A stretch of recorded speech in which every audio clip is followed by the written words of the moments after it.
Chi Filomeno nagalit sa sinabi ni Kyle Echari sa It's Your Lucky Day. Nag-react ang aktres na si Chi Filomeno sa sinabi ng aktor na si Kyle Echari sa It's Your Lucky Day patungkol sa kanyang mga ginawa noon sa PBB.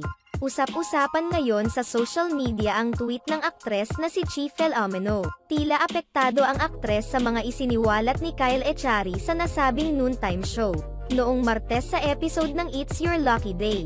Isa-isang sinagot ng mga host ang question of the day na kung anong desisyon na nagawa nila noon na pinagsisihan nila pero tinatawanan na lamang nila ngayon. Ayon kay Kyle Echari, pinagsisisihan niya ang mga nagawa niya during PBB days. Tila hindi naman intensyon ni Kyle Echari na may ma-offend sa kanyang sinabi.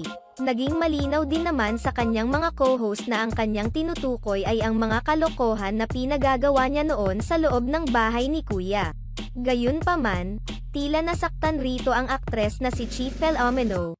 Hinala niya na ang mga ginawa nila noon sa PBB na magkasama ang pinagtatawanan na lamang ngayon ng aktor. The amazing human beings inside that house made me understand people more on a deeper level. Never magiging katawa-tawa ang experience ko sa loob ng bahay. I will never regret the things that made me smile. Wag na lang tayo mandamay ng ibang tao para sa sariling benepisyo. Tahimik na ang buhay ko eh. Good night. Agad namang sinaway ng mga netizens si Chi Filomeno at ipinagtanggol si Kyle dahil wala naman umano itong sinabi na ang ginawa nila ni Chi noon ang kanyang tinutukoy.